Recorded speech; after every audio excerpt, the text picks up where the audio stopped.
रहे हैं। तो वो वही साहब है जो कल तक जब जनता को वोट लेने के लिए की बारी थी तो वो यही कह रहे थे कि तुम मुझे मेरा क़यादत मजबूत करो, हम हक छीन के लाएंगे।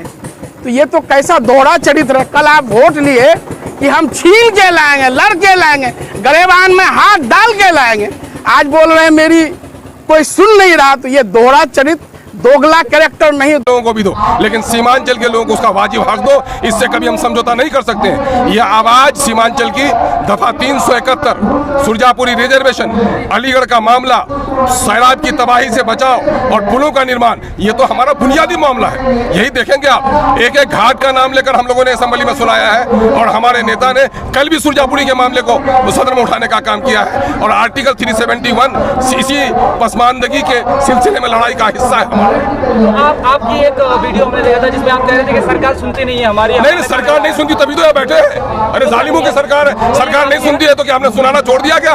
हम गूंगे हैं क्या कि सरकार नहीं सुनती है तो सुना रहे हैं? सरकार तो आपकी क्या, हमारी आपकी नहीं सुनी, आपके अगले की नहीं सुनी।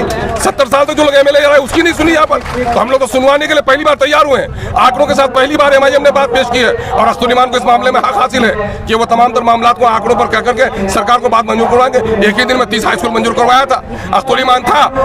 आजाद भारत में अब तक गोया जनगणना नहीं हुई है जाति आधारित। जब आप जनगणना कर रहे हैं तो जनगणना की वजह यही है कि हम अपनी जनगणना को जानना चाहते हैं, हम वृद्धि रेट जानना चाहते हैं, क्या ग्रोथ हुआ, साथ ही उसके सामाजिक, उसके आर्थिक आकलन भी हमारे लिए है।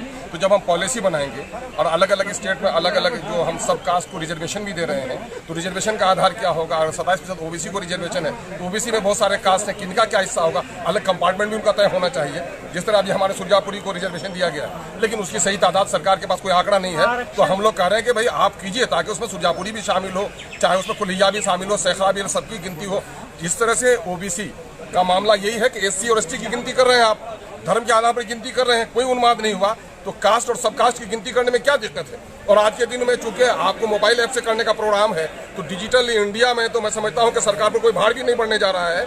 तो सरकार की नीयत, जब ये प्रधानमंत्री जी कहते हैं सबका साथ सबका विकास, तो सबकी हालत को जब आप तक नहीं जानेंगे तो सबके बारे में विकास का प्लान कैसे कर सकते हैं? जब तक पैथोलॉजिकल रिपोर्ट अच्छी नहीं आएगी डॉक्टर दवा नहीं लिख सकता है। जब तक सेंसस में जाति आधारित जनगणना नहीं होगी तब तक तमाम पिछड़े लोगों के लिए प्लान नहीं बनाया जा सकता है। हमारा आरक्षण के अलावा क्या क्या फायदे हो सकते हैं? भाई सवाल ये पैदा होता है कि उसका एजुकेशन क्या लेवल है, उसकी आर्थिक स्थिति क्या है, उसकी सामाजिक स्थिति क्या है। रिजर्वेशन के मामले में नौकरियों में और दूसरी चीजों में हो सकता है, लेकिन समाज के अंतिम पंक्ति के लोगों का, खास करके अगर ओबीसी से आप कहते हैं, जाति और सब जातियां हैं, क्योंकि जाति का पेशे से ताल्लुक रहा है और बहुत सारे पेशा ऐसा है, लोहार है, जूता सीने वाले हैं, ये लोग तो बेचारे गरीब लोग हैं, कपड़ा सीने वाले लोग हैं, तो उनकी एक जाति बनी हुई है। तो उनकी जाति का सही गिनती हो जाए ताकि रिजर्वेशन में भी उनका कोटा तय किया जाए। मैं समझता हूं कि इंसाफ को कायम करने के लिए, न्याय पर आधारित लोगों की हिस्सेदारी तय करने के लिए जाति आधारित जनगणना जरूरी है। आप नौकरी लेते हैं तो जाति पूछते हैं, टिकट भी देने में जाति पूछते हैं, लेकिन जनगणना में जाति आधारित जनगणना करने में क्या दिक्कत है? क्या आश्वासन नहीं, प्रधानमंत्री ने बड़ी गंभीरता से बातें सुनी है और मैं समझता हूँ ये तारीखी मौका है कि बिहार में पक्ष और विपक्ष सारे लोग मिलकर के आए हैं और उन्होंने सिर्फ बिहार के 13 करोड़ जनता की नुमाइंदगी नहीं की है, बल्कि देश के जो सैकड़ों करोड़ लोग हैं जो चाहते हैं कि जाति आधारित जनगणना हो, उसकी नुमाइंदगी की है। और मैं समझता हूं कि माननीय प्रधानमंत्री जी पॉजिटिव फैसला लेंगे।